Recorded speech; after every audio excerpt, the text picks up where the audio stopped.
We will hear argument this morning in Case 23-5572, Fischer versus United States. Mr. Green. Mr. Chief Justice, and may it please the Court. Congress enacted 1512C in 2002 in the wake of the large-scale destruction of Enron's financial documents.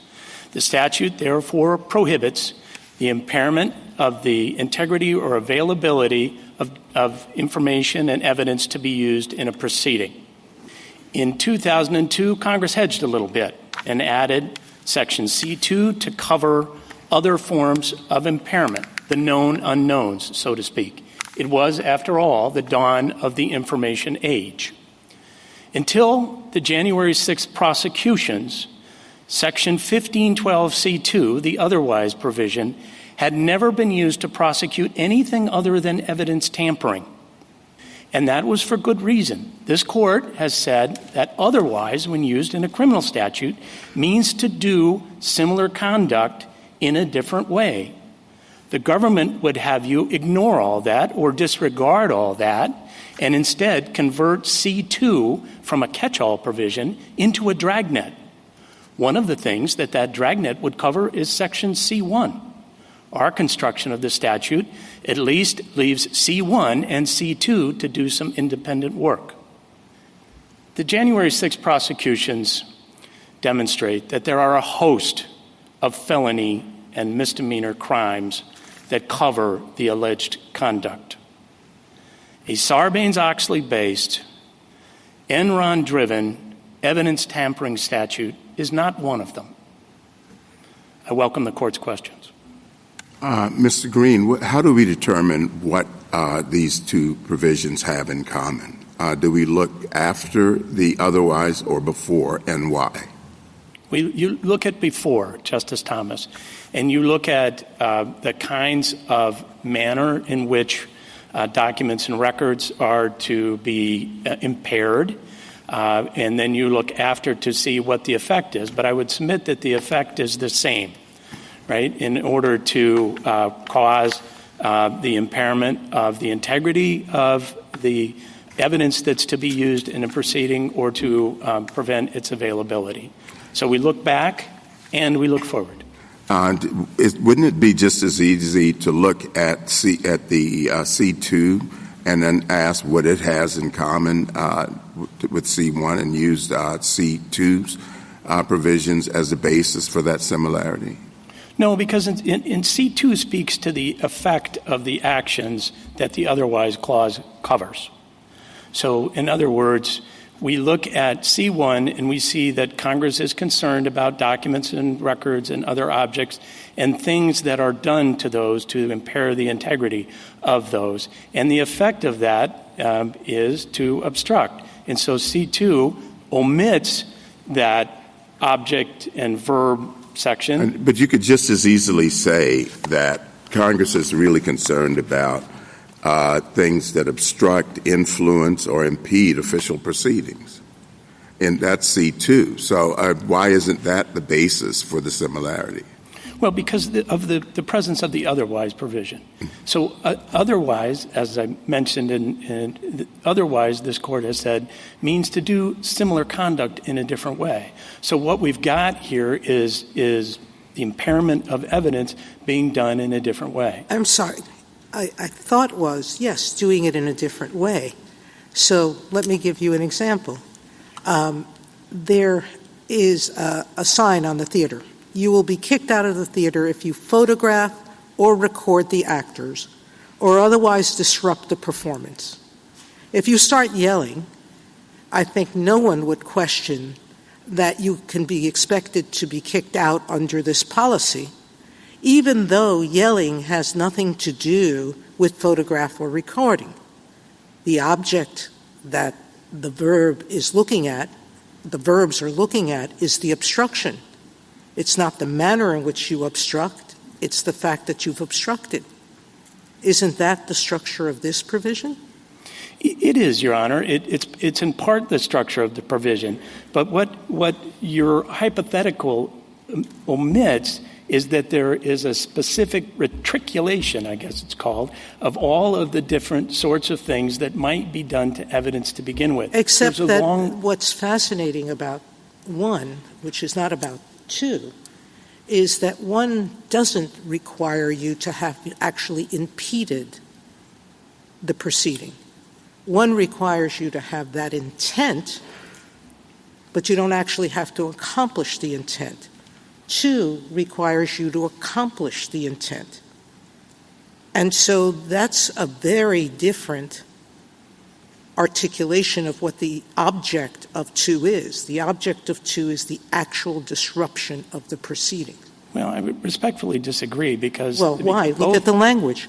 Yeah. Alters, destroys, mutilates, or conceals a record. I do that in my home, and I do it anticipating that it might be needed. All I have to do is have the intent to impair. By that very language, I don't have to have an actual proceeding that I've impaired. On 2, you need an actual proceeding to impair. I guess I'm a little confused, Justice Sotomayor, because as I read this, I would think that the government would say that any attempt at 1 is also covered by the statute, and I'm not sure that I would disagree. So I don't think that there has to be an actual impairment. No, I do think under 1 you don't need an actual impairment. Under 2 you do.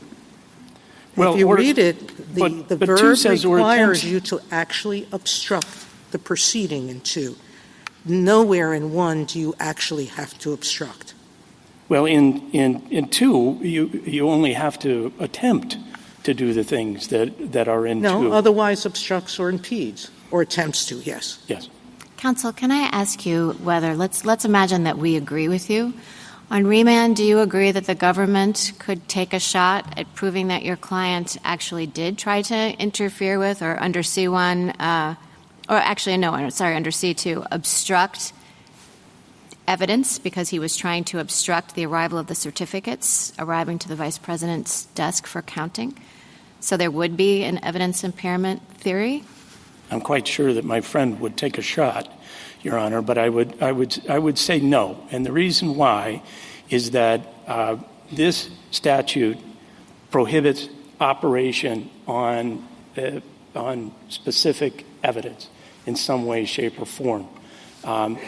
Attempting to stop a vote count or something like that is a very different act than actually changing a document or altering a document or creating a fake new document. Well, he's obstructing evidence in my hypothetical. I mean, he's not actually altering the vote certificates, which is why I corrected myself and said under C2. I mean, would that be different than someone, say, in a trial or criminal proceeding trying to prevent evidence that was going to be introduced in the proceeding from making it there? So I'm imagining him acting on the certificates, not the act of counting them. Well, again, I think they could try it, but I don't think that we're talking about trying to impair just anything other than the evidence itself. We're trying to obstruct a proceeding. And there's questions about what proceeding means here, as Your Honor doubtless knows. But what the government would essentially be doing, as you noted, is converting what they've charged in C2 to a C1 type of crime. No. C2, I mean, maybe I'm misunderstanding your argument, but I thought your argument was that C2 picks up other things, but they just have to be evidence-related. So in the hypothetical I'm giving you, it's evidence-related because it's focused on the certificates, but it's obstruct or impede, say, the certificates arriving to the Vice President's desk insofar as the goal was to shut down the proceeding and therefore interfere with the evidence reaching the Vice President. That's closer. It's definitely closer. But if you zoom out and look at all of 1512 in order to understand what kinds of impairment we're talking about, we are talking about, or Congress is prohibiting, the kinds of impairments that actually change documents that actually affect their integrity. If it's just impeding or delaying, we'd submit actually that is not part of 1512C. Delays are mentioned in 5 other parts of 1512, but not in C. Mr. Green, if Justice Barrett is wrong, then what work is C2 doing? I mean, it seems like you've just now re-articulated only the theory of C1, and you're saying that you have to make it into C1 in order to be, to have this statute apply. So can you help me at least understand, under your theory, what additional thing does C2 offer? Let's look at the verbs of C1, which are alter, destroy, mutilate, and conceal, and let's think about their antonyms. So one, instead of destroy, would be actually to create. So one could use some sophisticated computer program. We've heard an awful lot about AI, and we've heard about the possibility of deep fake photographs. So I think you would violate C2 if you created a photograph that established your alibi in some extremely sophisticated way that would get it admitted into evidence, or make it, or you submit it for evidence would probably be where the crime occurred. So you're saying there are other things other than particularly altering, destroying, mutilating, or concealing, but it has to be limited to a record? Not necessarily, because, one other example, if I might, Your Honor, would be not to conceal, but to disclose.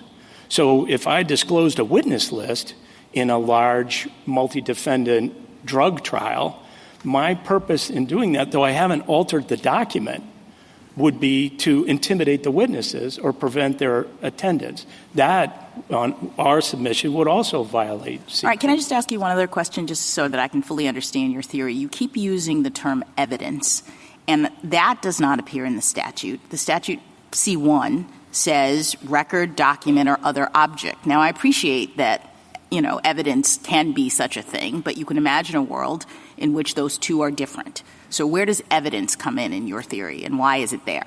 Well, the title of the statute refers to tampering with witnesses, victims, and informants. But along with witnesses, victims, and informants comes evidence that they provide, whether in the form of testimony or whether in the form of documents. No, I understand, but the statute, the provision we're talking about here, does not use the term evidence. And so, and instead, or in addition, it uses the term official proceeding, which is elsewhere defined not in terms of, court proceedings or investigations. It's just a proceeding, before Congress. So is it your argument that the only thing that this provision covers is something that is tantamount to evidence in an investigation or trial?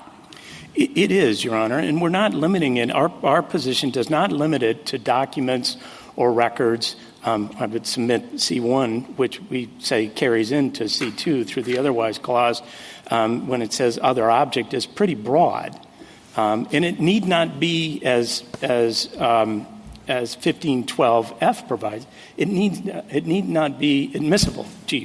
F. It need not be admissible.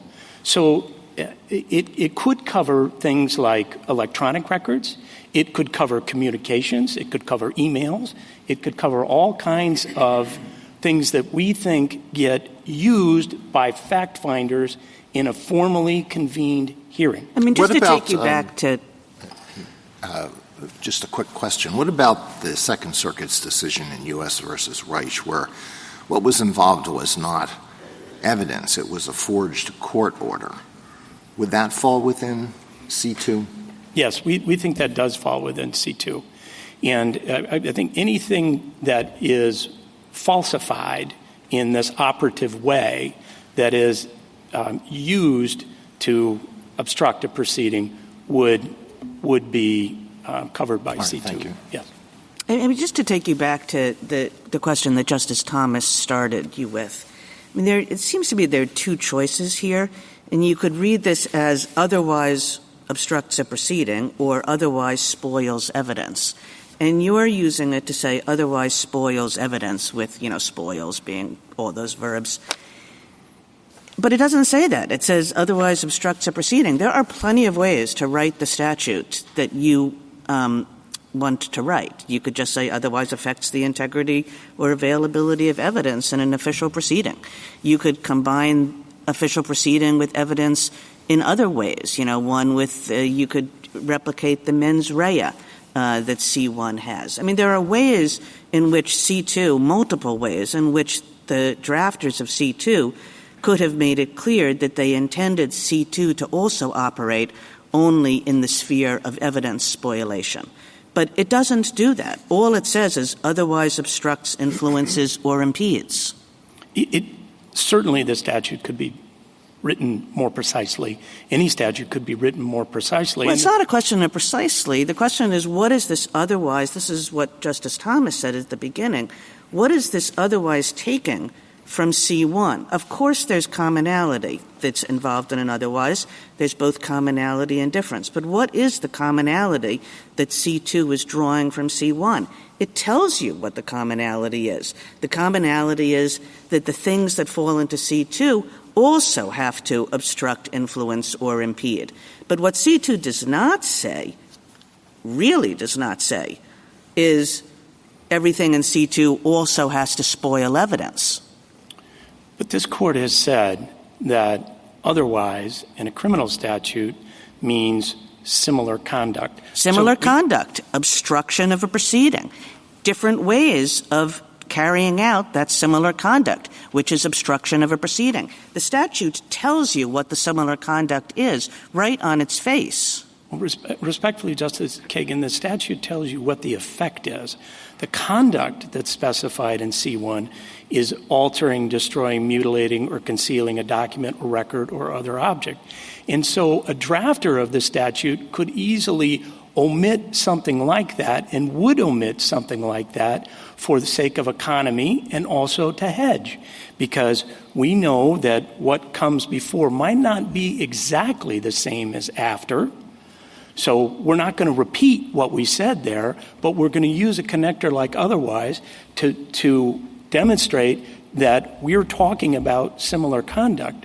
And I would submit, Your Honor, that if you look at C2 alone, that is, please. What's your best case for this, like, going backward and trying to find language that does not appear in the otherwise provision and trying to incorporate it into the otherwise provision? Well, I think Begay is our best case for sure. And that's not a very good advertisement, I would think.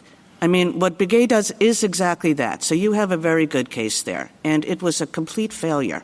You know, Begay said we look back at this thing that Congress did not use in the otherwise provision, and we derive various things from it, and we put it in. It was purposeful, violent, and aggressive. And then a few years later, we said, where did that come from? We made it up, and we get rid of the whole thing. So that's not a great advertisement for rewriting a statute to take an otherwise provision that says what it says and turn it into an otherwise provision that says something else. We would submit that Begay was abrogated on other grounds, Your Honor. And the other grounds are the members of the court could not decide between an assessment of the types of things that came before otherwise versus the level of risk. And when that began to play out in complicated cases like Chambers and many others involving escape from a halfway house, it became and the court said, an untenable proposition to figure out what a potential harm to another person might be looking at what came before. Well, that doesn't. I'm sorry, Mr. Green. Go ahead and finish your sentence. Yeah, but that doesn't mean that the court's holding about how to construe a statute and its significant holding about otherwise was abrogated in and of itself as a result of the cases that came after Begay. Well, I'm not a fan of Begay. Some of us perceived at that time that there were problems, different problems with what the court did there. But I think there's a point in the colloquy that you've been having. The specific types of conduct that are enumerated in 1, alter, destroy, mutilate, conceal a record, document, et cetera, have two things in common. 1, they all involve documents or objects, and they also all involve the impairment of the object's integrity or availability for use in an official proceeding. So the similarity could be either of those things. And so I think that you may be biting off more than you can chew by suggesting, if you are indeed suggesting, that the otherwise clause can only be read the way you read it. One might say it can certainly be read the way the government reads it, and that might even be the more straightforward reading. But it is also possible to read a clause like this more narrowly, and Judge Katz has provided an example of that in his opinion. If you had a statute that says anyone who kills or injures or assaults someone or otherwise causes serious injury, commits a crime, you wouldn't think that that applies to defamation. So it could be read your way. So then I think you have to go on to some other arguments and explain why your reading is better than the government's reading. Certainly. And I would submit, Your Honor, that there are plenty of other reasons why our reading is the better reason. And I'm not going to contest or bite off more than I can chew and say that the government's reading of C2 is implausible. We think it's unsound, but it's unsound for the additional reasons that if one zooms out and looks at what the prohibited conduct is in 1512 generally, we are talking about interference or operation on forms of evidence and testimony that obstruct a proceeding. That's what 12 is all about generally. And I would submit, Your Honor, too, that as the briefing indicates, Jus Gem Generis and Nocitur Socius, those two venerated Latin canons, also operate in our favor here. As well as the broader context of Chapter 73 and Section 15. All of these things are about doing things that obstruct a proceeding. 1512 and 1512C zero in on witnesses and evidence. Well, you have other arguments. You have surplusage arguments. You have arguments about the breadth of the government's reading of the provision. Do you want to say anything about those? Right. So with respect to surplusage, Your Honor, I would refer to Judge Katz's opinion, as you did, in particular in the Joint Appendix at page 88, which lists out all of the different provisions in Section 1512. 15 of the 21 would be subsumed by the government's reading of C2. The government's reading of C2, I would remind the Court, is so broad that it would cover anyone who does something understanding that what they're doing is wrong in some way, that in any way influences, impedes, or obstructs an official proceeding of any type. Well, Mr. Green, I think maybe that limited by federal. There's a good case that this provision, everybody knew it was going to be superfluous because it was a provision that was meant to function as a backstop. It was a later enacted provision. Congress had all these statutes all over the place. It had just gone through Enron. What Enron convinced them of was that there were gaps in these statutes, and they tried to fill the gaps. And they tried to fill the particular gap that they found out about in Enron. And then they said, this is a lesson to us. There are probably other gaps in this statute. But they didn't know exactly what those gaps were. So they said, let's have a backstop provision. And this is their backstop provision. And of course, in that circumstance, superfluity is very often a good argument when it comes to statutory interpretation. But it's not a good argument when Congress is specifically devising a backstop provision to fill gaps that might exist. They don't exactly know how they exist, but they think that they probably do exist in a pre-existing statutory scheme. And that's what this provision is intended to do. Respectfully, Your Honor, a close reading of Yates, both the majority opinion and the dissenting opinion, demonstrates that this Court thought that 1519 was the backstop. That was supposed to be the omnibus provision, and the Court was fighting over what the meaning of tangible object was in 1519. But that was meant to plug the hole. Counsel, that Congress— I have such a hard time with the superfluidity argument because this entire obstruction section is superfluidity. There isn't one provision you can point to. You just said it. You can point to 1512 and you have 1519, which says destruction of evidence. How are they different? They're really not. You can point to any series, any provision, and point to superfluidity in this section, 1512 and otherwise. So we go back to Justice Kagan's position, which is what you don't have is a freestanding, otherwise obstructs, influence, or impedes any official proceeding.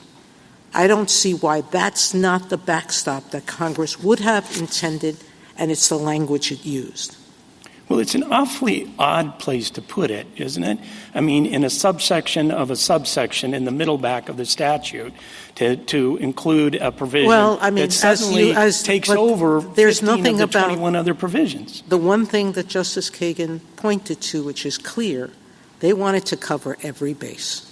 And they didn't do it in a logical way, but they managed to cover every base. Well, I think you can reconcile. I mean, again, that's what the court said about 1519 in Yates, and I don't understand how it is that the government can come before you today and say we need yet another catch-all, yet another omnibus crime that will sweep in all kinds of other. We didn't get what we wanted in Section 15, so now we'll go to 1512C2 and see if we can expand that in this way to cover something that it has never covered before. Thank you, Counsel. Justice Thomas, Justice Alito, Justice Sotomayor.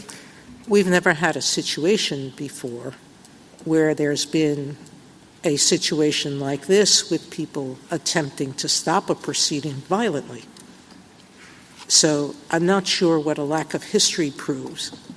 Well, I'm not sure that that's true. I'd point to the Hatfield courthouse problems in Portland, Oregon. But let's also look at what the court has said in so many different cases in Dubin, in Bond, in Yates, in Kelly. All of these cases. But there was a difference in the use of words. Here, otherwise obstructs, influences, or impede. You might have a problem with breadth, and the government can address that. But it's not unclear what those words mean. But the government has no way to address its problem with breadth. Well, we can let them answer. Okay. Justice Kagan? Justice Kavanaugh? If it were just the language in C2 and so said, whoever corruptly obstructs, influences, or impedes, C2 without the word otherwise, that were the whole provision, do you acknowledge that the language would then be applied properly to a situation like this? Unfortunately, no. And the reason for that is that, again, applying all the other canons and applying the whole text canon and zooming out and looking at 1512, we would submit that C2 should still be read in the way we have suggested that it be read, as something that is an evidence impairment statute.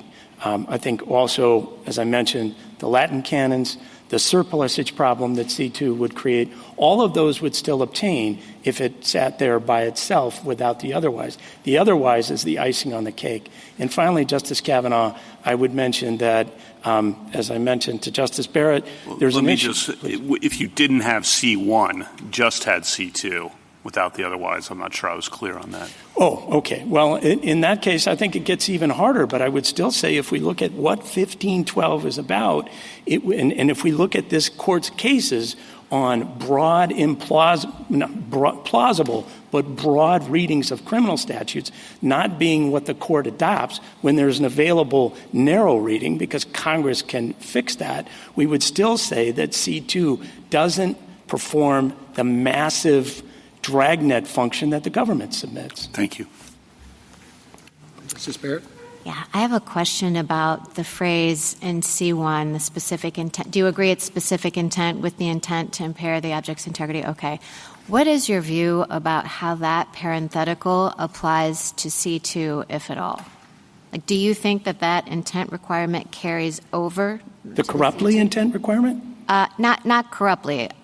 With the intent to impair the object's integrity or availability for use in an official proceeding. Yes, we do, Your Honor. So it carries over. And we'd say that's the object of the overarching mens rea. But how can that be? I mean, it seems like that, C2 would read awfully oddly then. It would be otherwise obstructs, influences, or impedes any official proceeding with the intent to impair the object's integrity or availability for use in an official proceeding. That would be your position of how it would read? Well, I think that's right. I mean, it's awkward. I mean, there's no doubt that it's an awkward statute. But if you do the operation that I talked about earlier, which is we're just going to use otherwise to replace the verbs and the nouns in C1, then the statute makes perfect sense. With respect to intent, I mean, I think Your Honor makes an excellent point, which is that this intent is a specific form of intent. The corruptly, which has been construed to be the mens rea up there, is not different than, at least on this reading, or on the accepted reading it by the D.C. Circuit right now, is not different than some form of specific intent. So corruptly is redundant? It seems like it's getting to be, yes. Okay, that's thank true. you. And our submission is that corruptly should mean something different. So should proceeding. That's how you marry 1512 with 1519. Justice Jackson. So I'm just still wondering if your theory about this provision might be too narrow in a sense, because you've got evidence going and spoliation in a sense. What I'm trying to work out in my mind is whether you would still have a decent argument if this 1512 language is read to prohibit the corrupt tampering with things that are used to conduct an official proceeding with the intent of undermining the integrity of the thing or access to the thing, and thereby obstructing the proceeding. It's not just evidence. It's an official proceeding. C1 is an example of, the corrupt tampering with certain things, and C2 broadens it out a bit. It's not just documents and records. What do you think about that? Well, I think that's a correct reading, Your Honor. I mean, as 1512 F demonstrates, it doesn't, 1512F, we would submit, actually supports our position because it says the evidence need not be admissible or free of a privilege claim. Now, what would that mean about what the statute is addressing if it's not evidence? But that C2 has been applied, and occasionally C1 has been applied. In a non-evidentiary way. Yeah, to things that could become evidence, to the efforts to shape someone's grand jury testimony, all right, to answers to interrogatories. Let me ask you about the question that Justice Barrett asked before. You suggested that it has to be to the document, but in other words, the activity has to be actually to the document. But I don't know why that's the case under C2. Justice Alito says, well, one of the commonalities between C1 and C2 could be the impairment of the object's integrity or availability. Justice Barrett posits a scenario in which you have someone who is impairing the availability by doing something to prevent the object from getting to the proceeding. Why wouldn't that count under C2? So this is preventing Congress from counting the electoral votes, for example. Let's say it's being done. She says it's in an envelope going to the vice president's desk, and someone does something to impair or prevent that from happening. Why isn't that what C2 could cover? Well, first, it's not affecting the integrity of the document, Your Honor, or the availability is also in the statute. Availability, it says too, but as I mentioned earlier, simply delaying the arrival of evidence at the courthouse. No, not delay. Let's say the person steals the envelope and takes it away. Then it gets harder. I agree. They steal the envelopes, they take it away, they rip up all of those things, which is certainly not what happened here, and it's not in the indictment.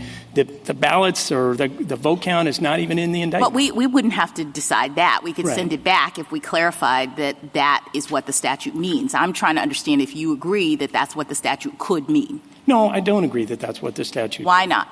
The reason is that if you look at 1512, it is about a direct effect, or in some senses an indirect effect, but in a limited way, on evidence that's to be used in a proceeding. Right? And proceeding, as I mentioned earlier. So as to limit its availability. So what I'm suggesting is in C2, if you're doing something to limit its availability, why doesn't it count? Because we're limiting the availability of its use by a fact finder in a proceeding. Again, that's the way to marry 1519, which covers all kinds of investigations and all kinds of other events, with 1512. 1512 is talking about evidence that's going to a formal convocation, some kind of hearing before the Congress or before any other body. Thank you. Thank you. Thank you, counsel. Thank you. General Prelogger. Mr. Chief Justice, and may it please the Court. On January 6, 2021, a violent mob stormed the United States Capitol and disrupted the peaceful transition of power. Many crimes occurred that day, but in plain English, the fundamental wrong committed by many of the rioters, including Petitioner, was a deliberate attempt to stop the joint session of Congress from certifying the results of the election. That is, they obstructed Congress's work in that official proceeding. The government accordingly charged Petitioner with violating Section 1512c2, an obstruction offense that directly reads onto his conduct. The case as it comes to this court presents a straightforward question of statutory interpretation. Did Petitioner obstruct, influence, or impede the joint session of Congress? The answer is equally straightforward. Yes, he obstructed that official proceeding. The terms of the statute unambiguously encompass his conduct. Petitioner doesn't really argue that his actions fall outside the plain meaning of what it is to obstruct. Instead, he asks this court to impose an atextual limit on the actus reus. In his view, because Section 1512c1 covers tampering with documents and other physical evidence, the separate prohibition in Section 1512c2 should be limited to acts of evidence impairment. But that limit has no basis in the text or tools of construction. His reading hinges on the word otherwise, but that word means in a different manner, not in the same manner. And the true prohibitions in Section 1512c2 aren't unified items on a list where you could apply associated words canons. They're separate provisions. They have their own sets of verbs and their own nouns. They each independently prohibit attempts, which would be duplication that makes no sense on Petitioner's reading. And Congress included a distinct mental state requirement in C1 that it chose not to repeat in C2. Section 1512c2, by its terms, is not limited to evidence impairment. Instead, it's a classic catch-all. C1 covers specified acts that obstruct an official proceeding, and C2 covers all other acts that obstruct an official proceeding in a different manner. The court should say so and allow this case to proceed to trial. I welcome the court's questions. General, there have been many violent protests that have interfered with proceedings. Has the government applied this provision to other protests in the past, and has this been the government's position throughout the lifespan of the statute? It has certainly been the government's position since the enactment of 1512c2 that it covers the myriad forms of obstructing an official proceeding and that it's not limited to some kind of evidence impairment gloss. Have you enforced it in that manner? We have enforced it in a variety of prosecutions that don't focus on evidence tampering. Now, I can't give you an example of enforcing it in a situation where people have violently stormed a building in order to prevent an official proceeding, a specified one, from occurring with all of the elements like intent to obstruct, knowledge of the proceeding, having the corruptly mens rea, but that's just because I'm not aware of that circumstance ever happening prior to January 6th. But just to give you a flavor of some of the other circumstances where we have prosecuted under this provision, for example, there are situations where we've brought C2 charges because someone tipped off the subject of an investigation to the grand jury's hearings. There was another case where someone tipped off about the identity of an undercover law enforcement officer. And in those situations, there's no specific evidence, no concrete testimony or physical evidence that the conduct is interfering with. Instead, it's more general obstruction of the proceeding. Justice Alito mentioned the Wright case as well, and that's another one where it was a forged court order that prompted the litigant to dismiss a mandamus petition, but that didn't have anything to do with the evidence that was going to be considered in that proceeding. So what role does C1 play in your analysis? So we understand 1512C to split up the world of obstructive conduct of an official proceeding into the C1 offense and into C2. C1 covers everything it enumerates. It's the acts of altering, concealing, destroying records, documents, or other objects.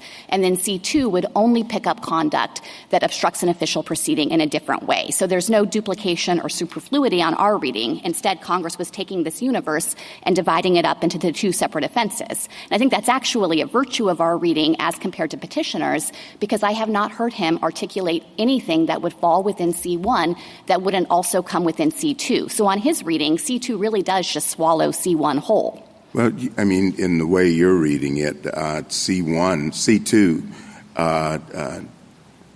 almost exists in isolation, certainly not affected by C1. We don't deny at all that there is a relationship between the two provisions, Justice Thomas. What is that relationship? And the relationship is the one Congress specified in the text. It's what follows the word otherwise. That is the relevant degree of similarity. What both C1 and C2 have in common is that they or aim at conduct that obstructs an official proceeding. C1 does so in one way, tampering with records and documents. C2 does so with respect to all other conduct that in a different manner does that. And I think that this has to be the road the court goes down to look at what Congress actually prescribed with respect to similarity. Because in contrast, if you take up petitioner's invitation to come up with some atextual gloss from C1 to port over into C2, I don't understand what the court could look at to guide its determination of exactly what the relevant similarity would be. General, I'm sure you've had a chance to read our opinion released Friday in the Boysonet case. It was unanimous. It was very short.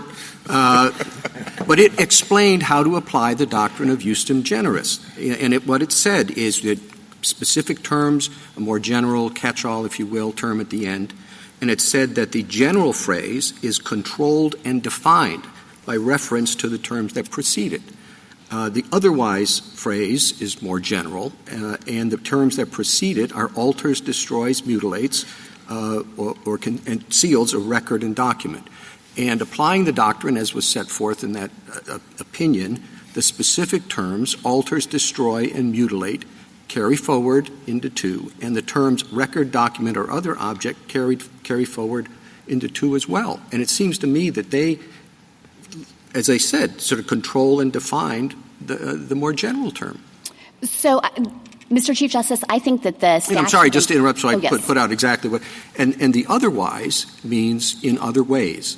It alters, destroys, and mutilates record, document, or other objects that impede the investigation, and otherwise, in other ways, accomplishes the same result.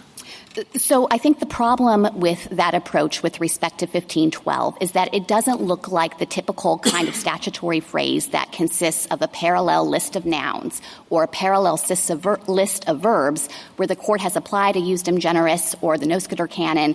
These are separate prohibitions that have their own complex, non-parallel internal structure. And I think actually the best evidence that it's hard to figure out how you would define a degree of similarity between them just based on the word otherwise is that there are multiple competing interpretations at issue in this case. Justice Alito touched on them, and they're reflected in the competing interpretations between Judge Katsas on the D.C. Circuit and Judge Nichols on the District Court. Competing interpretations of what? Which phrase? And it relates to exactly the question you asked me, which is that Judge Nichols thought that C1 should limit C2, and he looked at it and said, well, the relevant thing about C1 is it deals with records, documents, and other objects. And so that means C2 should be limited only to other acts that impair physical evidence.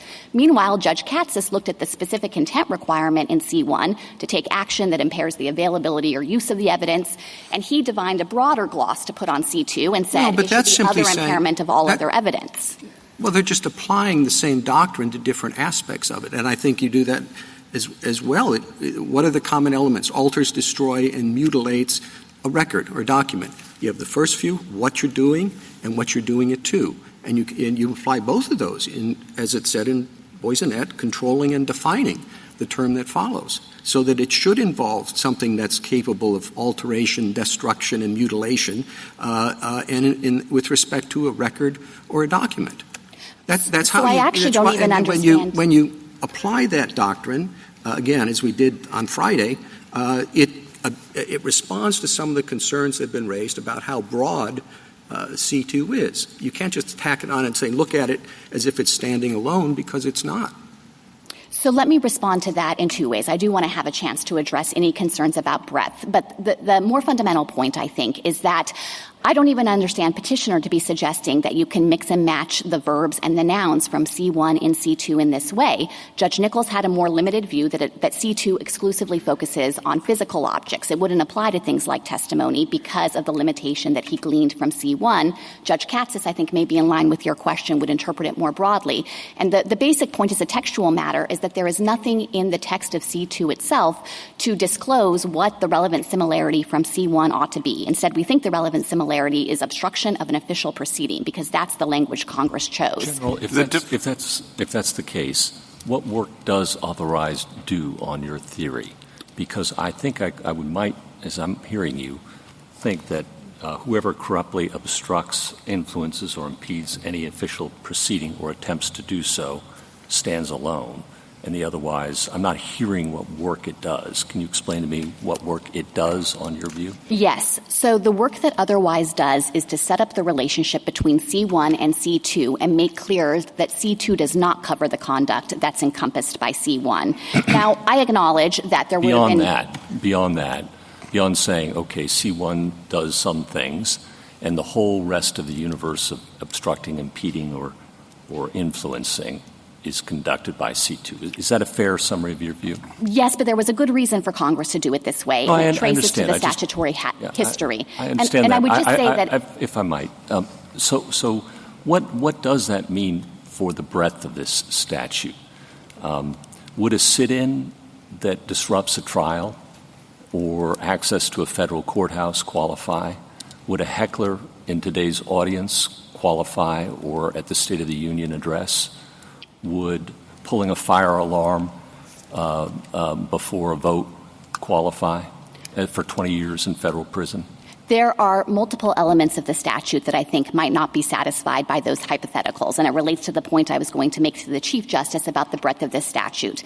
The kind of built-in limitations are the things that I think would potentially suggest that many of those things wouldn't be something the government could charge or prove as 1512c2 beyond a reasonable doubt, would include the fact that the actus reus does require obstruction, which we understand to be a meaningful interference. So that means that if you have some minor disruption or delay or some minimal outburst, we don't think it falls within the actus reus to begin with. My outbursts require the court to reconvene after the proceeding has been brought back into line, or the pulling of the fire alarm, the vote has to be rescheduled, or the protest outside of a courthouse makes it inaccessible for a period of time. Are those all federal felonies subject to 20 years in prison? So with some of them, it would be necessary to show nexus. So with respect to the protest outside the courthouse, we'd have to show that, yes, they were aiming at a proceeding. They were trying to stop the proceeding. Yes, and then we'd also have to be able to prove that they acted corruptly, and this sets a stringent mens rea. It's not even just the mere intent to obstruct. We have to show that also, but we have to show that they had corrupt intent in acting in that way. We went around that tree yesterday. I know. I heard the argument yesterday, but I guess what I would say is that to the extent that your hypotheticals are pressing on the idea of a peaceful protest, even one that's quite disruptive, it's not clear to me that the government would be able to show that each of those protesters had corrupt intent. So mostly peaceful protest that actually obstructs and impedes an official proceeding for an indefinite period would not be covered? Not necessarily. We would just have to have the evidence of intent, and that's a high bar. They intend to do it, all right. Yes, if they intend to obstruct and were able to show that they knew that was wrongful conduct with consciousness of wrongdoing, then yes, that's a 1512c2 offense. And what does corruptly add, in your view? So corruptly adds the requirement that the defendant's conduct be wrongful and committed with consciousness of wrongdoing. And this traces to the court's decision in Arthur Anderson, where the court said this is a term with deep historical roots, with a settled meaning, and that it connotes not just knowledge of your actions, which is, the intent to obstruct in this case, but further requires that it be done corruptly. And just to give you a more concrete example of how this has played out in the January 6 prosecutions, I'd point to the jury instruction in the Robertson case, which we refer to and quote in part on page 44 of our brief. There, the jury was instructed that in order to show the defendant acted corruptly, the jury had to conclude that he had an unlawful purpose or used unlawful means or both, and that he had consciousness of wrongdoing. So I think that that is an encapsulation of what the jury is asked to decide on top of the mere intent to obstruct. General, let me give you a specific example, which picks up but provides a little bit more detail with respect to one of the examples that Justice Gorsuch provided. So we've had a number of protests in the courtroom. Let's say that today, while you're arguing or Mr. Green is arguing, 5 people get up, one after the other, and they shout either keep the January 6th insurrectionists in jail or free the January 6th patriots. And as a result of this, our police officers have to remove them forcibly from the courtroom. And let's say we have to it delays the proceeding for 5 minutes. And I know that experienced advocates like you and Mr. Green are not going to be flustered by that, but, in another case, an advocate might lose his or her train of thought and not provide the best argument. So would that be a violation of 1512C2? I think it would be difficult for the government to prove that. Why? At the outset, we don't think that 1512C2 picks up minimal, de minimis, minor interferences. We think that the term obstruct on its face connotes a meaningful interference with the proceeding. Well, it doesn't say, I'm sorry, C2 does not refer just to obstruct. It says obstructs, influences, or impedes. Impedes is something less than obstructs.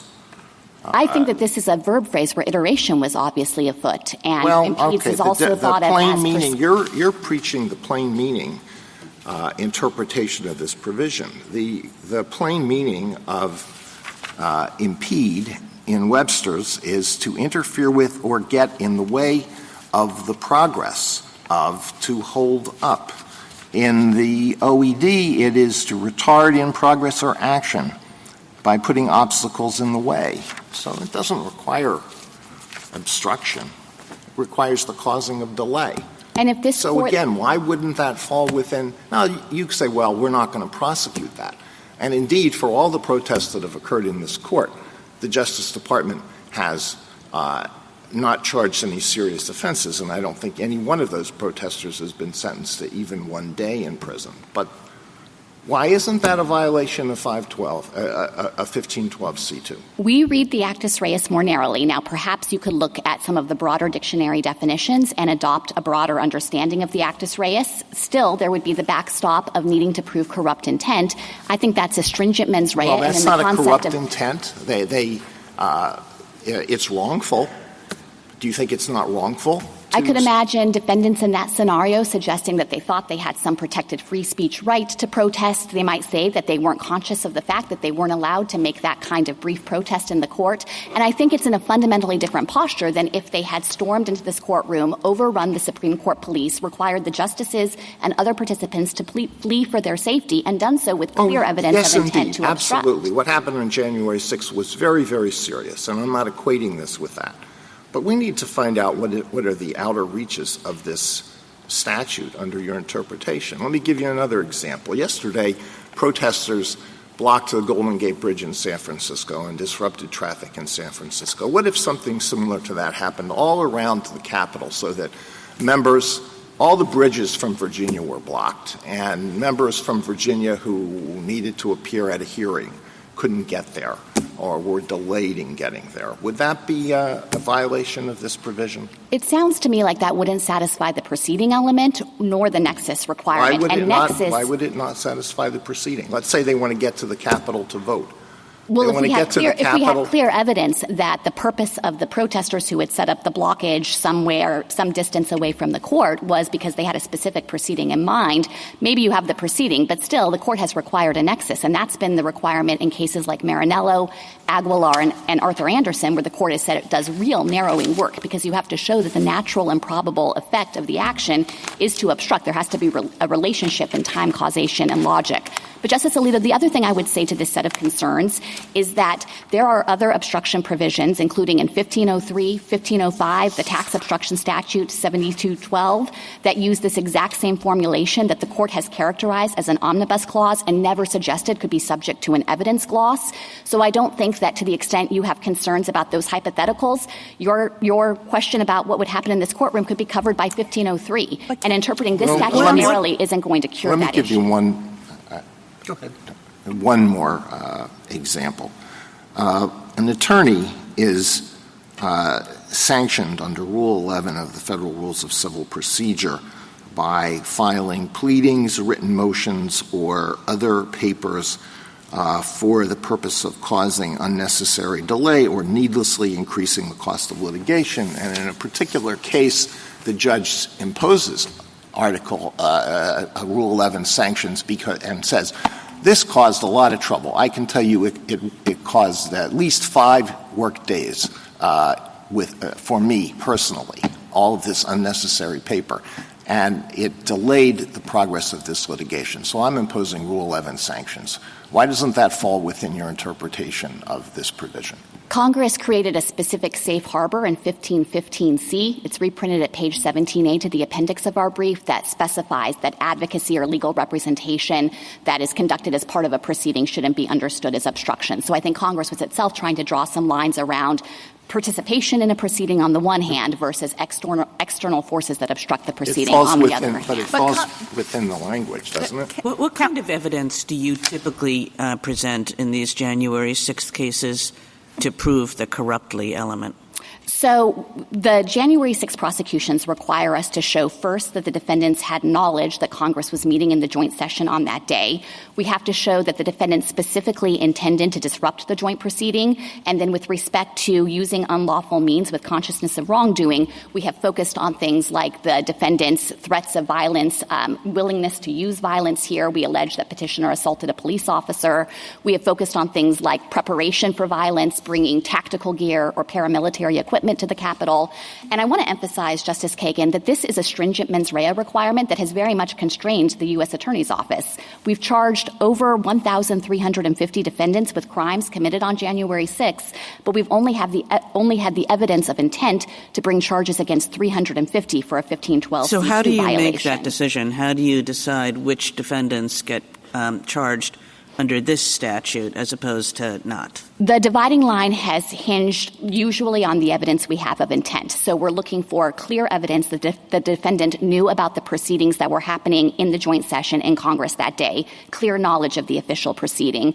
We've looked for evidence that the defendant specifically intended to prevent Congress from certifying the vote, and so used his actions to obstruct that proceeding. And then also, as I'd mentioned, the knowledge of wrongfulness or unlawful conduct can come about with respect to particular preparations that the defendants have made. And, there are a number of cases where even though we thought we had the evidence beyond a reasonable doubt, there have been acquittals because there was, testimony that was credited that the defendant thought the proceedings were over and wasn't intending to obstruct. Or one person thought and said he thought that law enforcement was waving him into the building. So even in situations where we think we have amassed the evidence, we still haven't always been able to sustain these convictions, and it's because of the stringent mens rea. General, can I ask you about your obstruction theory? Because you said that you see 1512C as dividing the world of an obstruction, and that the nexus between 1 and 2 is the official proceeding and the obstruction of an official proceeding. I guess what I'm concerned about is how you then account for the rest of 1512, where official proceeding comes up over and over again, and particular acts that one could view as obstructing the official proceeding, like killing or threatening or intimidating witnesses, is covered. So that if we read C2 to be obstructing an official proceeding, I don't understand what happens to the rest of those provisions. So to the extent you're pressing on the idea that there's surplusage, I don't think that that's true. There is certainly overlap or duplication. That's true on both of the readings in this case. I think in part it might even be more true on petitioner's reading because he says that C2 is likewise focused on all of the evidence impairment ways to obstruct, interfering with testimony, interfering with documents, and so forth. And so that very same duplication is going to be present on his reading.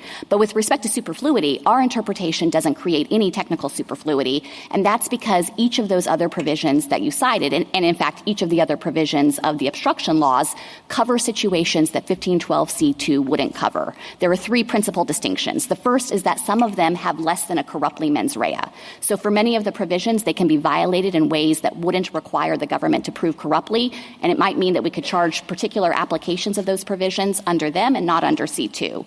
The second thing is that some of the provisions sweep more broadly than an official proceeding. They apply in a wider range of circumstances. So that would enable us to charge in those situations where we can't actually prove the official proceeding element.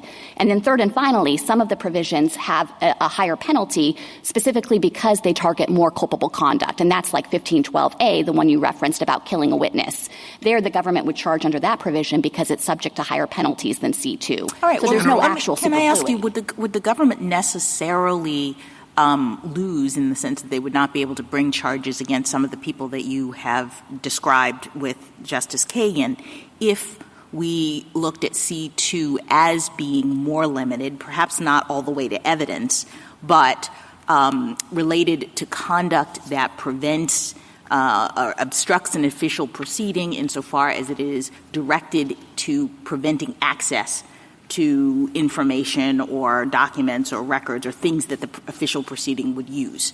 I explored with Mr. Green and as did Justice Barrett the idea that to the extent that there were people who knew that the votes were being counted that day and that's done in a documentary way in our system, they're interfering by storming the Capitol might qualify under even an evidence or document interpretation of C2.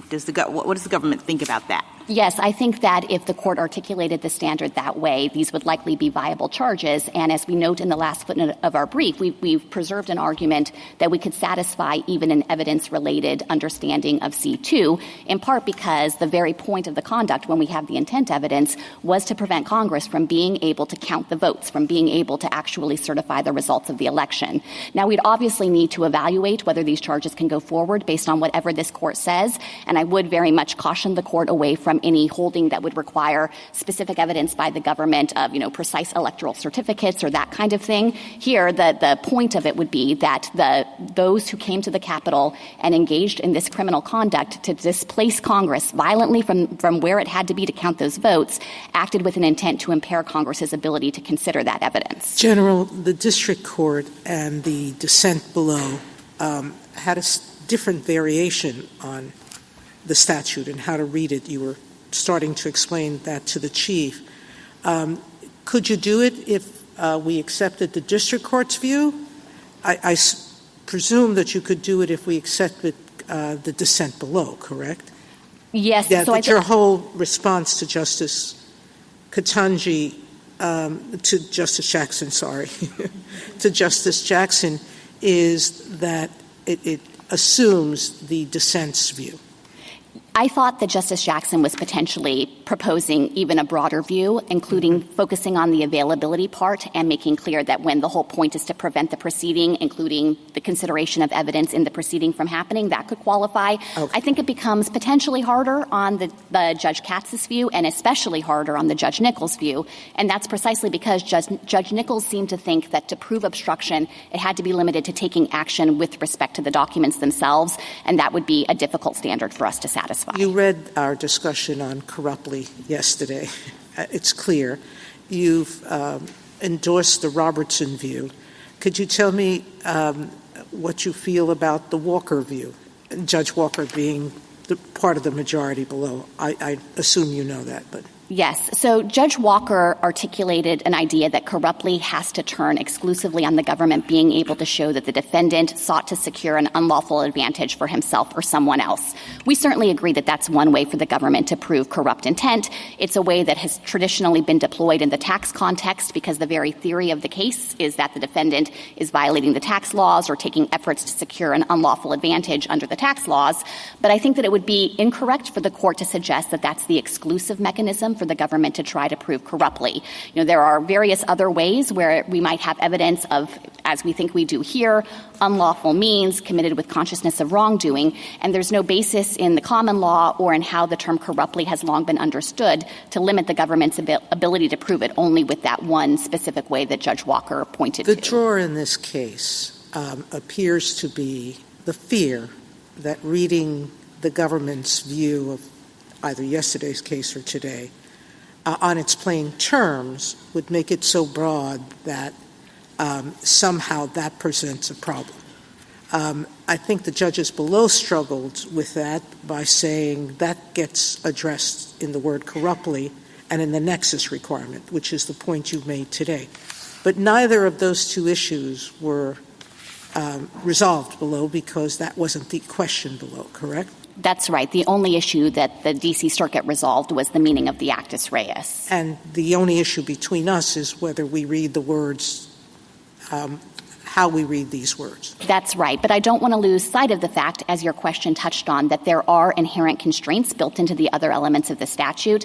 The nexus constraint is a really critical one. It is the paradigmatic constraint the court has pointed to ensure that obstruction statutes don't sweep too broadly and scoop up everyday conduct that might be happening out in the world. It has to have that tight connection, the relationship in time, causation, or logic with the official proceeding. And, of course, corruptly, we think, sets a very high bar, as evidenced by the fact, as I said to Justice Kagan, it's not like we can even prove it with respect to everyone who was in the riot at the Capitol on January 6th. Thank you. General, are you putting a violence requirement as an overlay on obstruct, influence, impede? And I'm thinking of some of your answers to Justice Alito's hypotheticals. It seemed like you kept emphasizing the aspect of violence that was present on January 6th.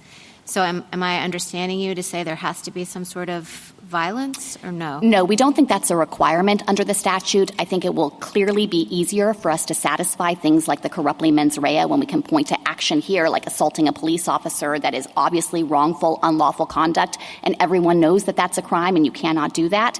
What I was trying to say to Justice Alito is in situations where hypotheticals press on the idea that people are engaging in conduct that maybe they think is constitutionally protected, they might be wrong about that. There might not be a First Amendment right that they think they have, but that can demonstrate that they don't have the requisite consciousness of wrongdoing. That would mean we couldn't prove an obstruction charge. Thank you, counsel. I'm not quite sure I understood the answer you gave earlier about whether or not you've previously used C2 in this type of case. Have you done that before or not? We have charged C2 in situations that don't involve evidence impairment, and the litigating position of the department has long been that, as its plain language suggests, it covers myriad ways of obstructing. I'm not aware of any other factual circumstance or event out in the world where we could have proved all of the elements of Section 1512C2 beyond the cases where we've brought those prosecutions. So, and just so I understand, the prosecutions are limited in what way? They're limited to a requirement that the specific people had in mind an official proceeding. So that would take out the category of hypotheticals where, maybe right. You're protesting a branch of government, you're outside this court, but you don't have this specific argument in mind. And then we would also need to show an intent to obstruct the proceeding and the nexus to the proceeding. And that can take care of, situations where maybe someone's pulling a fire alarm in a different building, but it's not even where the proceeding happens. In prior cases, you have applied C2 in a situation, not involving specific documents? Correct. So things like tipping off someone to the existence of a grand jury investigation or the identity of an undercover officer or creating a fake court order that has nothing to do with the evidence in the case but is just prompting the litigant to dismiss a pending mandamus petition. And your friend points to an Office of Legal Counsel opinion from 2019 that I haven't looked at it yet, but I will. It says it is consistent with Judge Katsas's opinion below. So that advice that was offered to the Attorney General and never adopted as a formal position of the Department of Justice related to distinct issues that arose out of the special counsel investigation and distinct issues that involved the Office of the Presidency. I don't think that it would be right to suggest that the memo took any firm stand, although it did suggest that maybe 1512C2 should be understood more narrowly, but it certainly didn't represent any formal adoption of that position, and that would have been inconsistent with how the government has always litigated under C2. What constitutes a formal acceptance of OLC opinions? I should probably know the answer to that one as a matter of DOJ policy. But what I can tell you is the reason I'm saying that wasn't an official position is because it specifically said there's no need to go down the road of even deciding exactly what 1512C2 covers, because even assuming that it covers the full range of obstructive conduct, the allegations, according to the memo, didn't satisfy the standard there. So it ultimately just punted on the issue and said it's not necessary to engage with that issue further. Thank you. Justice Thomas? General, you said, as I understand it, that you have applied C2 in previous cases? That's right. We've applied it in cases that do not fit the evidence impairment model that petitioner is urging on the court here. And it's not just C2, Justice Thomas, but it's the omnibus clauses of 1503, 1505, 7212. These are statutes that use the exact same verb phrase. Those are fine, but C2... Yes. I'm not clear as to whether or not the specific instances in which you have used C2, because you seem to think that argue that C2 is a standalone provision almost. We think that it covers the full range of obstructive conduct that's not covered by C1, of course limited by the requirement of an official proceeding. So if you have applied C2, have there been previous, other than the D.C. Circuit, previous courts of appeals that have looked at this? Yes, and the uniform consensus among the Court of Appeals has been that C2 is not limited by this kind of evidence impairment gloss that petitioner is asking the court to read into the statute. There has been no Court of Appeals that's gone the other way. We cite a string side of them that have recognized, looking at the plain language of this provision, that it sweeps in the myriad forms of obstructive conduct. So much of your argument seems to hinge on this being fairly clear, your interpretation of C2. Yes, we certainly think we have the best of the plain text. Okay, if we think, if I happen to think it's more ambiguous, what would your argument be?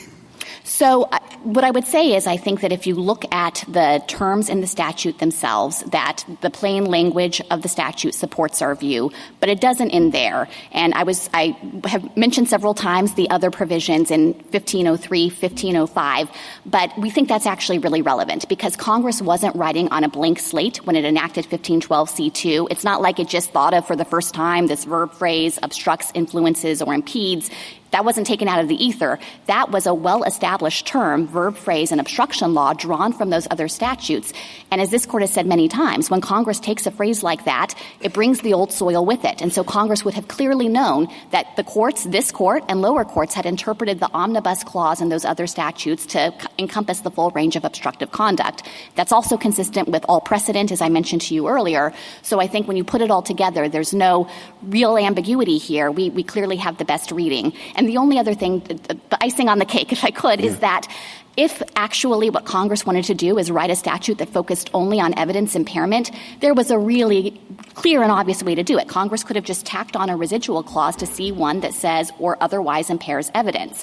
It would not have used this oblique reference of otherwise and then used a term that had a well-settled meaning in obstruction law to sweep more broadly to try to convey that type of limited scope. It would just be nonsensical for Congress to draft that way because it would be so readily misunderstood. And in fact, every lower court has understood Congress to have legislated more broadly here. But that's beginning to sound more like a contextual argument, which you seem to eschew in this case. Well, no, I think actually that the statutory context and history does bear weight here. And we think that the roots of this language and those other obstruction provisions help fortify or reinforce how the Court has always understood the plain language. Justice Alito? You argue that there's an exception for conduct that has only a minimal effect on official proceedings. Where does that come from in the text? That comes from the verb phrase obstruct, influence, or impede, which we think, if you look at dictionary definitions, conveys the type of action that blocks, hinders, makes difficult, persistently interferes with. This is the kind of the verbs themselves we think inherently contain this limitation. There can't be a minor impediment? I think as a colloquial matter, yes, maybe. But, we think that if you look at what Congress was trying to do as a whole, the lead term here is obstruct. These were various ways of trying to capture the world of obstructive conduct. And I think that adequately conveys the idea that some kind of very minimal de minimis interference doesn't qualify. Well, it didn't stop with obstruct. It added impede. But what is the meaning of how would you define a minimal interference? I suppose a jury would have to be charged on that. In order to prove that the person violated this provision, you must find that the person committed more than caused or intended to cause more than a minimal interference. How would you define it? So I think, to the extent that this would come up in actual prosecutions, and I'm not aware of any, but if this came up, then I think that it would be the defense theory. It's possible that the court could decide it as a matter of law if, in fact, it was so minimal it doesn't fit within the statutory terms themselves. And I recognize that maybe there could be gray areas about the nature of the obstruction and whether it really satisfies the actus reus. I think that is properly a subject for the jury. What about the example I gave you about the 5 protesters in the courtroom? Is that minimal? I think that sounds minimal to me. It sounds to me like if it hasn't actually forced any substantial halt to these proceedings, it seems like that wouldn't pick up and track. But, the same issue would arise under 1503, which likewise refers to obstruct, influence, or impede. You haven't said anything about the surplusage arguments. Let me just ask you a question or two about that. Suppose someone commits conduct that falls squarely within 1512D. The person intentionally harasses another person and therefore dissuades that person from attending or testifying in an official proceeding. So you've got a clear violation of 1512D, punishable by no more than 3 years in prison. But when Congress added 1512C2, which seems to cover exactly that conduct, it said, well, the punishment shouldn't be, you could punish that person for up to 20 years. There's a key difference between 1512D and 1512C in that D doesn't require the intent to obstruct. And so the effect of the defendant's harassment action is to prevent the testimony or the production of the document, but the government has not read that statute to require an actual intent to obstruct, which I think means there are certain factual scenarios where the government might be able to prove a 1512D offense without satisfying C2. But I do want to be responsive to the broader concern that there's something anomalous about the 20-year penalty here. Let me say at the outset that no matter which statute the government charges under, with respect to all of the relevant obstruction statutes here, they would be funneled through the same sentencing guideline. So the charging decision wouldn't make a difference with respect to the sentencing range. And the concern you have with the hypothetical arises equally on petitioner's reading, because so too, everything that would be covered in 1512D falls within his evidence impairment limitation. So I don't think the existence of a statutory max when there's no mandatory minimum should drive intuitions about how to interpret this provision. Well, I'm not sure that's the correct interpretation of subsection D. How about 1512B, which also has a 20-year penalty, but it seems to be completely subsumed by C2? I think there is a lot of overlap between B and C. I don't deny that. Again, that would be true on either reading because B is paradigmatic witness tampering. And so even on petitioner's understanding of the statute, there would be equal duplication there. What I would say is there's no actual superfluity because there are ways of violating B that wouldn't fall within our understanding of C2, including acting in a misleading manner towards someone, which wouldn't necessarily satisfy a corrupt intent definition. Really? You think you could knowingly threaten or corruptly mislead someone? I don't understand that argument. So my recollection is that there are multiple different means of carrying out that offense. Of course, something like threatening or corruptly persuading, that's the kind of duplication I was referring to earlier. But another way you can violate B is through intentionally misleading someone. That wouldn't necessarily require corrupt intent. Okay, thank you. Sorry. One more question. I was struck by the contrast between your argument here that the court should read in a minimal exception with the argument that you made earlier this term in Muldrow versus the City of St. Louis, where the question was whether an adverse employment action has to be significant or not. And you said, no, it doesn't have to be significant because, quote, the text likewise admits of no distinction between discrimination that results in a significant or insignificant disadvantage. So in Muldrow, you told us, no, don't read in an atextual requirement of significance, but here you seem to be arguing, yes, you've got to read in an atextual requirement of something that's more than minimal. No, that is not our argument here. We are grounding this in the text. So we're not suggesting that there's a basic de minimis principle that applies throughout all the various legal statutes that are out there, not anything like that. Instead, we ground this in a particular understanding of what it means to obstruct and what that word conveys. Thank you. Justice Sotomayor? I know the Risch case because I decided it. However, the tip cases, are they in your briefs? We cite Ahrensfeld. That's the case where a subject of a grand jury investigation was tipped off about the existence of the investigation, but there was no, kind of material impact or clear evidence of impairment of the evidence or availability of testimony or physical documents. And there are a number of cases in that line, including, I don't think we specifically cited, but it includes the disclosing the identity of an undercover officer. Where do I find those? We would be happy to supply additional citations if you're looking for them. I believe that the D.C. Circuit decision as well cited a range of C2 cases and made clear that they didn't cover evidence impairment. Thank you. Justice Kagan? Mr. Green referred a few times to 1519 and basically said, well, that's supposed to be the catch-all provision, the omnibus provision. Why are you asking 1512 to do the same thing that 1519 is supposed to do? So that's one question I have for you. And the other question I have is just, you've referred a number of times to other omnibus provisions, 1503, 1505. What's the tax one? 7212, 26 U.S.C. 7212. If we go down Mr. Green's road in terms of importing other limits from other places in the statute, are any of those likely to be challenged in the same kind of way, or are they written sufficiently differently so that we wouldn't have to worry about that?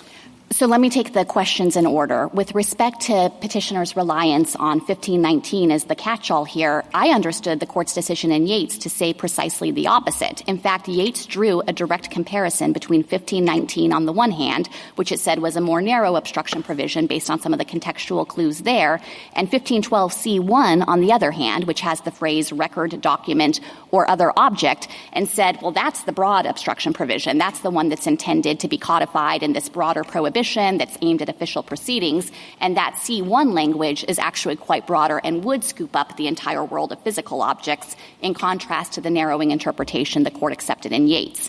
So I don't think the idea that 1519 was the broad catch-all can in any way be squared with what that statute says or how this court interpreted it in Yates. And instead, I think that the example to draw from Yates, or the lesson to learn from it, is that this court recognized that Congress was plugging the specific hole in the Enron scandal, and it did so with overlapping provisions, 1512C1 and 1519, but it was 1512 that the court pointed to as the place where you would sensibly locate this broader provision that aims at the full range of obstructive acts to catch the known unknowns.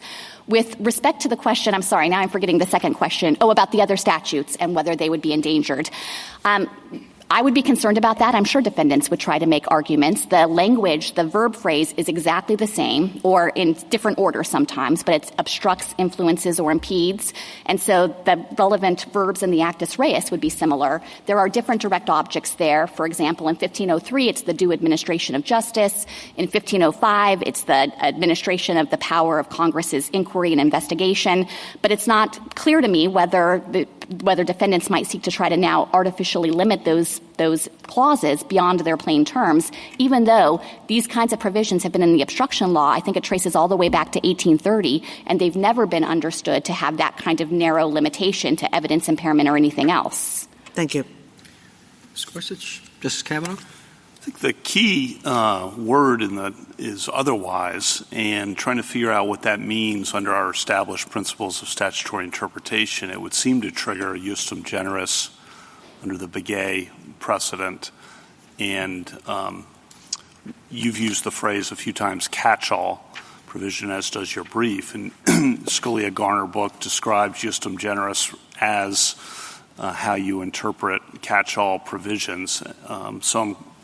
Does justum generis apply here or not? No, we don't think it can sensibly apply here. So the court has said many times that otherwise is a natural way for Congress to create a broad catch-all category. And I certainly don't dispute that there can be situations where you have a parallel list of nouns or a parallel list of verbs where the court might further think that justum generis principles apply.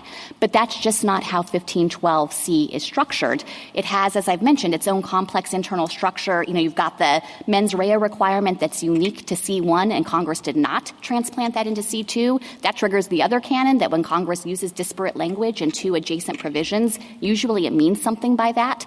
So I think that this just isn't the kind of situation where the court could sensibly apply justum generis. And the other thing I would say is that, if the court goes down the road of trying to glean some kind of requirement from C1, the other reason the canon is inapplicable here is that it's not evident on its face what the common attribute would be. And that just relates to the Nichols-Katsas dispute. As you know, that's true in almost every justum generis case, and the treatise explains that as well, which is it's hard sometimes to figure out what the common link among the words in the phrase is. So I don't think that point I don't think distinguishes this case from other justum generis cases, but you can respond to that. But I do think that a plain speaker of English would recognize that usually the common link or the connective tissue is the language that follows the word otherwise. That's the congressionally approved similarity. That's what C1 and C2 have in common. They both relate to obstructing an official proceeding. And, I recognize that petitioner has invoked Begay. Your question touched on it. But the statute in Begay, which we think is not the model of statutory interpretation to follow here, the statute itself was relevantly different. It had a list of nouns, and so it was the kind of statute where potentially a justum generis could apply. What about the contextual points, a couple of them that I think have come up, but I just want to make sure you have a chance to respond? That it would be odd to have such a broad provision tucked in and connected by the word otherwise. I don't think that the placement in the statute is odd at all for a couple of different reasons. One is the point I was trying to make to Justice Kagan about this court's own recognition that 1512 is one of the big obstruction statutes.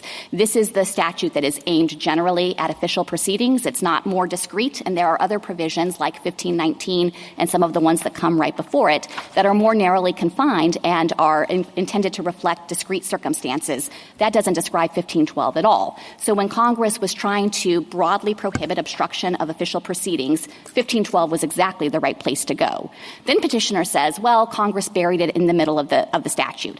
But I think it's actually quite explicable when you look at how the other provisions are structured. 1512D, which I was discussing with Justice Alito, has a much more minimal penalty and doesn't require the intent to obstruct. So it made sense to put 1512C before it, but also after 1512A, which is the most serious obstruction, like killing a witness, punishable by 30 years or up to life. Last question. There's 6 other counts in the indictment here, which include civil disorder, physical contact with the victim, assault, entering and remaining in a restricted building, disorderly and disruptive conduct, disorderly conduct in the Capitol building. And why aren't those 6 counts good enough, just from the Justice Department's perspective, given that they don't have any of the hurdles? Because those counts don't fully reflect the culpability of petitioner's conduct on January 6th. Those counts do not require that petitioner have acted corruptly to obstruct an official proceeding. And obviously, petitioner committed other crimes that we've charged and that we're seeking to hold him accountable for.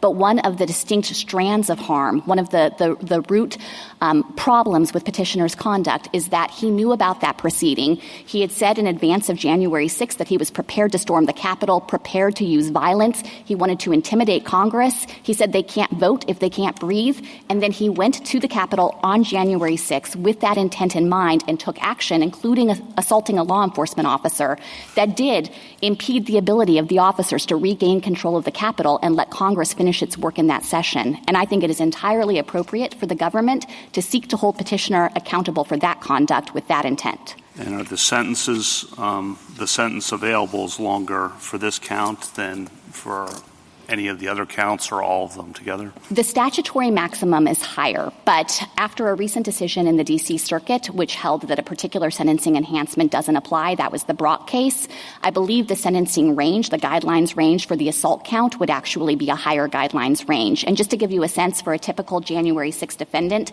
someone who doesn't have a prior criminal history and who committed violent conduct at the Capitol, accepting responsibility, I think the average guidelines range or the range that would yield is 10 to 16 months of imprisonment.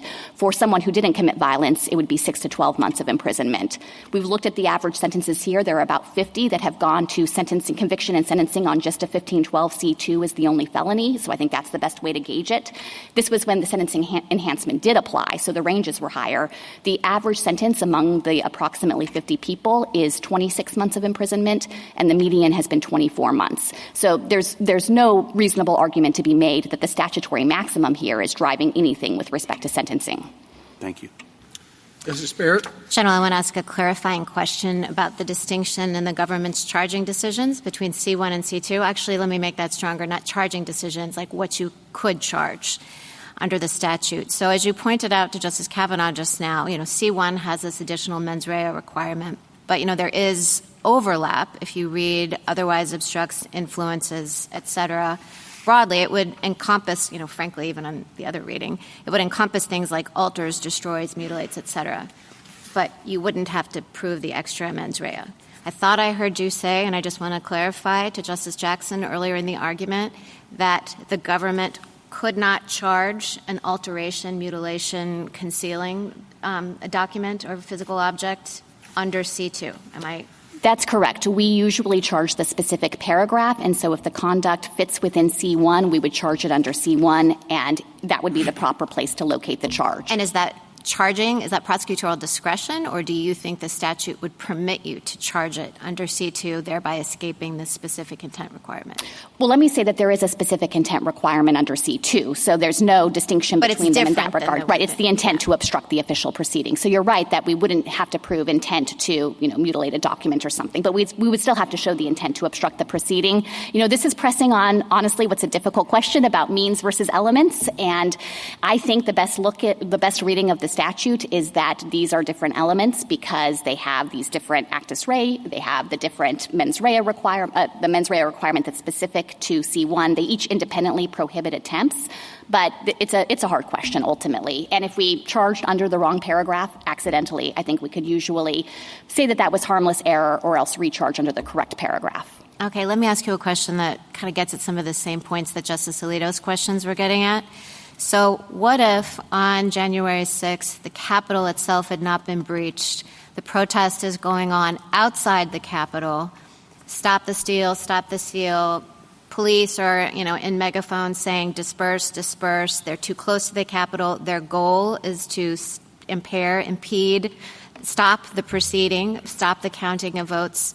Does that violate the statute in your view under this impede language? So I think that one relevant question would be whether we could satisfy the nexus requirement and show that actually the natural and probable effect of that conduct would be to have some effect on what's going on in the Capitol and in the mind run. You can. Yes. So if you're assuming that the same thing happened where Congress had to go into recess and couldn't hold the joint session after all because there was such a security risk, I think that probably would be chargeable if we had the intent evidence. Now, as I mentioned before, even with respect to the riot that happened, which was a much more serious breach, we don't have that evidence of intent for everyone. But if we had, for example, organizers where it was absolutely clear that they were the ringleaders who had intended to obstruct and undertook the action with that specific intent and did so knowing it was wrongful, and especially if they went, I'm assuming you're saying they're in the unauthorized area right outside the Capitol, that is unlawful conduct committed with consciousness of wrongdoing if we have the proof of it. Let's say that I am having a hard time accepting your limiting construction of the verbs obstruct, influence, or impedes to have this extra element. Tell me why I shouldn't be concerned about the breadth of the government's reading just relying on corruptly and the nexus requirement. Should I be concerned, or could you just embrace it and say, yeah, there might be some as-applied First Amendment challenges or that sort of thing? I mean, can I be comfortable with the breadth if that's what I think? Yes, you can be. You certainly don't have to agree with us that a de minimis hindrance wouldn't qualify. If you thought that this was unqualified and swept broadly to any kind of hindrance whatsoever, there would still be really important limits in the statute. Obviously, you'd have to have the official proceeding. I think the nexus requirement could be somewhat harder to establish in a circumstance where you might not think that the natural and probable effect of the conduct is going to be to obstruct the proceeding. You'd have to show that the defendant knew that the natural and probable effect would do that. You'd still have to show the corruptly mens rea. And as you mentioned, even if you could show all of that, if it were a circumstance that really did infringe on First Amendment rights, there would always be the backstop of an as-applied constitutional challenge. Do you think it's plausible that Congress would have written a statute that broadly? I mean, let's say that I think that Justice Alito's example of the protesters in the courtroom, let's say it's corrupt and it impedes the proceeding because we have to go off the bench and things are stopped. Let's say I think that that's covered by the word impedes and there's the nexus and it's corruptly. Is it plausible to think Congress wrote a statute that would sweep that in? Yes, I think that there are a lot of legitimate ways to try to voice your dissent if you disagree with what the court is doing. But one of the ways you cannot do it is come into this courtroom, halt the proceedings, force the justices to leave the bench, and do it with the intent and the corrupt mens rea. I think that Congress could think that is a severe intrusion on the functioning of our government and want to protect against that. And again, the 20-year statutory max, of course, is just a max. There's no mandatory minimum. So Congress would have recognized that sentencing courts would use their discretion to tailor the actual sentence to the facts of that specific offense. Thank you. Justice Jackson? So you've emphasized several times that Congress wasn't writing on a blank slate in 1512C, but do you dispute that it was writing against the backdrop of a real-world context?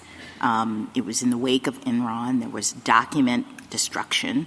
And, there was nothing, as far as I can tell, in the enactment history as it was recorded that suggests that Congress was thinking about obstruction more generally. They had this particular problem, and it was destruction of information that could have otherwise been used in an official proceeding.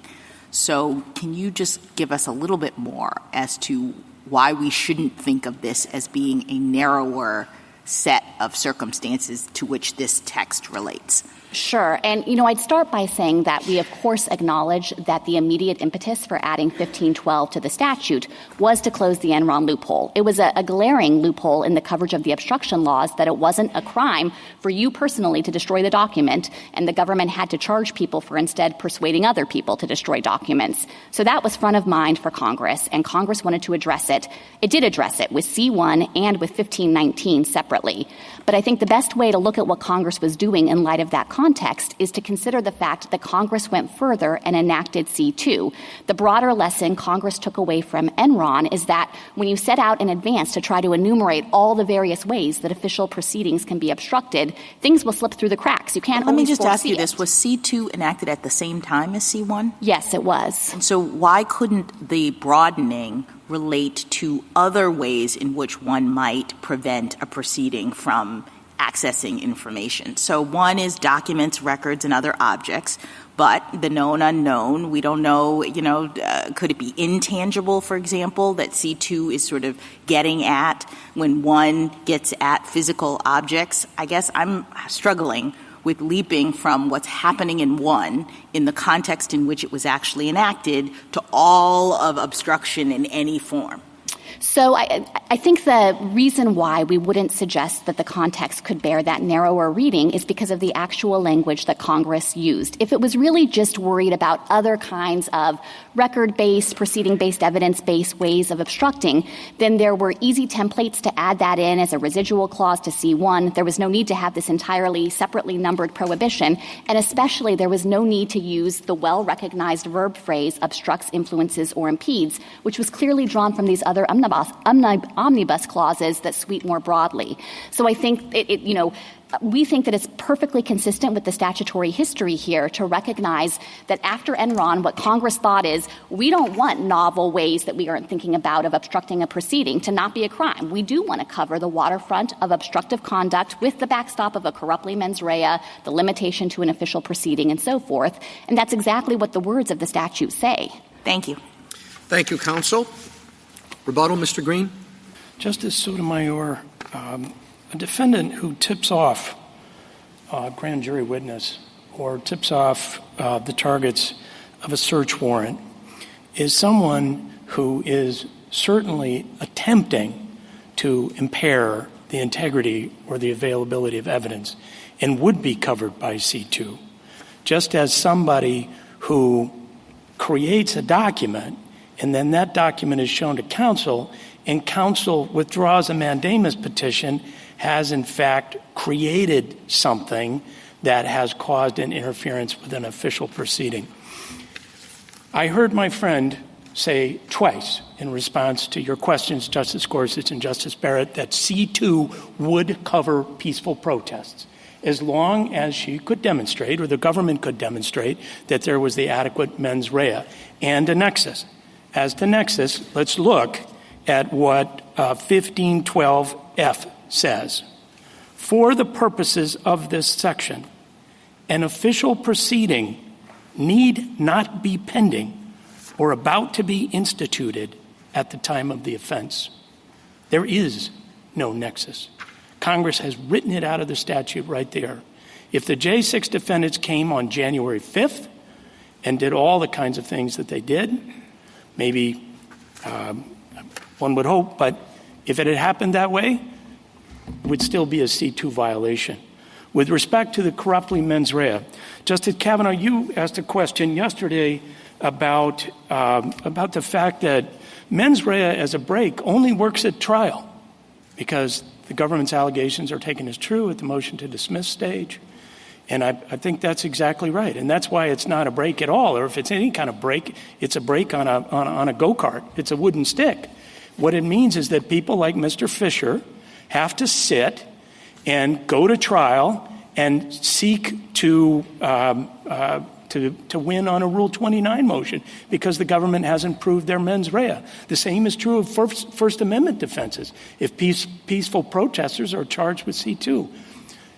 My friend referred to 1503 and 1505, other statutes within, and a number of the justices have pointed out that there are much lower penalties for significant crimes. I would point the court to 1752, which is civil disobedience in a restricted space, which is what Mr. Fischer is charged with. That's a misdemeanor. If you cause substantial bodily injury, that is a 10-year maximum penalty. The government wants to unleash a 20-year maximum penalty on potential peaceful protests. That in and of itself is a bad idea because it's going to chill protected activities. People are going to worry about the kinds of protests they engage in, even if they're peaceful, because the government has this weapon. Finally, I think we haven't touched very much on the breadth of influence because that's one of the words that's used in C-1-2. And that would not only would it be peaceful protest, it could be advocacy, it could be all kinds of lobbying. Those things would be covered as well, we've pointed out in our briefs. Then finally, I would say to the court, let's not forget that civil proceedings are covered here. We would submit civil evidentiary proceedings, but civil proceedings.